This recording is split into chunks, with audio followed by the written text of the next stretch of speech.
Welcome back, guys. This week we're going to talk about mindfulness and why it's ruining your life.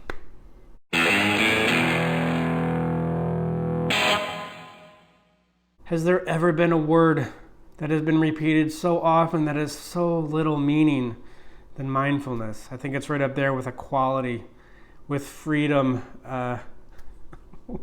with like justice, right? Like social justice. What do these even mean? They sound good. Oh, it feels so good. It gives us a warm, fuzzy feeling, more mindfulness.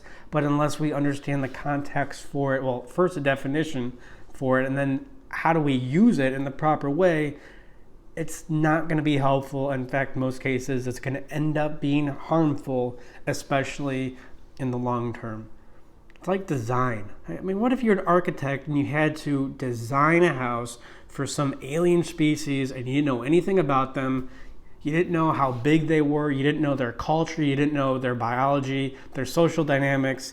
But you still had to design a house for them. Like I'm talking about how design's so important. Yeah, but unless you understand who you're designing for, unless you understand the context of the design, then it's not going to matter. You're just going to be lost. And I think that's how we use mindfulness now. It's this thing that we want it to mean something, but we don't understand psychology enough for it to mean anything. So what are the typical stages of mindfulness that you usually hear from establishment psychology, establishment of mindfulness? Well, the first step is to just sit still and focus on your breath, which I think can be really helpful. It's helpful the way that a vegetarian vegan diet's really helpful to somebody who's just lost in their typical Western diet without paying attention to anything that they eat. Like you would just have popcorn for dinner and pizza and French fries. Right? Going from that to a vegan vegetarian diet may be a step in the right direction, even though a vegan vegetarian diet, I would argue, is ultimately not that healthy. But now you're just paying attention to what you're eating, so that in itself could be helpful. Similarly with mindfulness, just sitting still and focusing on your breath for 5 minutes could be helpful, because what were you doing previously is, just doing something stupid on your phone or getting lost on Netflix. So that's the first step. It could still be kind of helpful. The second step, however, I think is where a lot of people can really hurt themselves with mindfulness. And that is to first pay attention to their thoughts and emotions and then distance themselves from it, not identify with those. Because that's the ultimate point of mindfulness, is to notice your emotions without them using you to their own end. So the common example is when you get road rage. Mindfulness is there so you can maybe feel the anger without using the anger to, hurt yourself or to hurt somebody else, which I would say that's just a step from dysregulation to regulation. But the problem is when we have our thoughts and emotions and we distance ourselves from them, when we not identify with them for the sake of remaining calm and collected, then that is a euphemism for repression. We are essentially repressing a part of ourselves because those thoughts and emotions are a part of us. They are extremely informative to what we are. But establishment psychology, they don't really have a definition for emotions, and they definitely don't tell you how your thoughts relate with your emotions. So when they do come up, it's kind of like saying, well, there's this like huge mess there. It's too complicated, so we're not going to pay attention to any of that anyway. And this can become really damaging, because the better you get at distancing yourself from your thoughts and emotions, the less likely you are to use your thoughts, to understand that your chatter brain, right? People always say that, or that's like a good use of mindfulness, is to reduce the chatter brain. Well, guess what? That chatter brain is there for a reason. It is telling you something about who you are. Now, it's not explicitly what the thoughts are, but there is a deeper meaning there. And I think when we do understand the nature of anxiety and how it works, then that can be a lens into deeper understanding about who we are. But if we just take that and consciously remove ourselves from it, thinking that, well, it's just a thought, it doesn't say anything about who I am, then we really, even though it's better than maybe what we were doing before, which is, getting lost on our phones or Netflix, we can really lose out on a key opportunity here to learn the most that we can about ourselves. And I think a lot of this is because where we get mindfulness from is Buddhism. And Buddhism, it can be helpful, again, for the same reason, but it's about losing touch with your conscious earthly self to achieve some higher self, or to get in touch with your higher self. And that will involve losing touch with your thoughts, emotions, specifically with Buddhism, your desires to become more of who you are, where I would say that's really a distraction from who you are.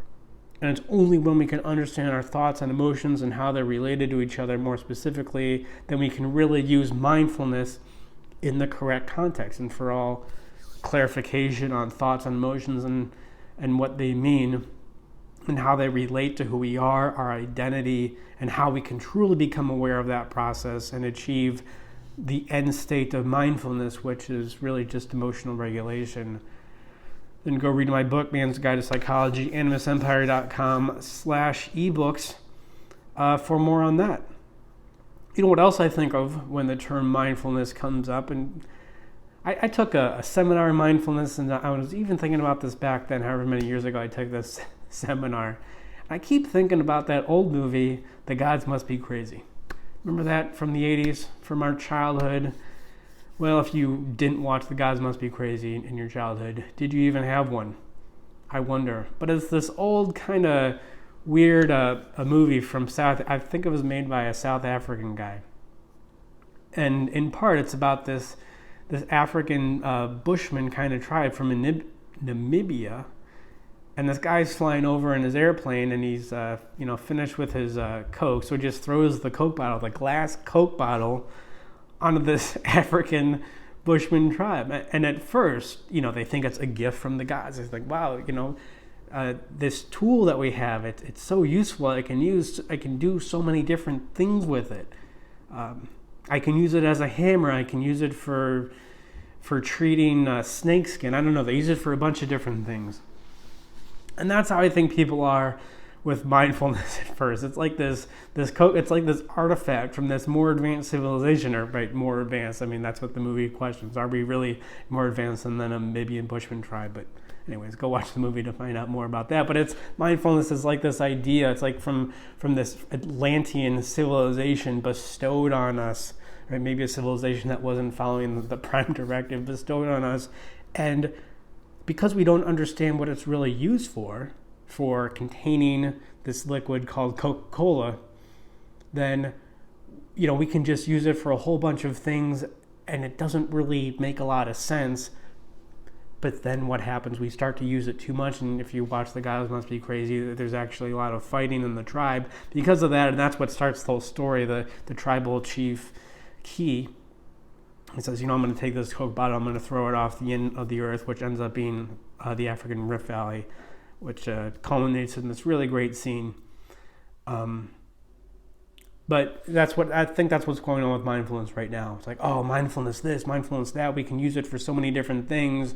But I think we're getting to the place where, like the African Bushman tribe, we're going to start fighting over it and using it in a destructive way.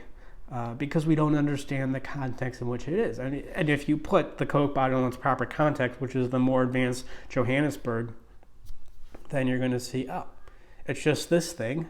It's not that big a deal. A totally useful part of our civilization, right? If this analogy carries over, a totally useful part of our psyche, but that's all it really is, and it's not that big a deal. And actually understanding our emotions and how they work is going to be way more important for our advancement. Hope that made sense. It made sense to me because I've seen that movie about 50 times when I was a kid. But I'll leave it there. Thank you guys for watching. Mindfulness, I think it can be really important. But again, just to reiterate, it's all about the context. It's all about first understanding our emotions and how they work and how we can use our emotions, not to, to get more in touch. Yeah. And how we can use our emotions to get more in touch with who we are, as opposed to how mindfulness is used now, which is to distance ourselves from who we are.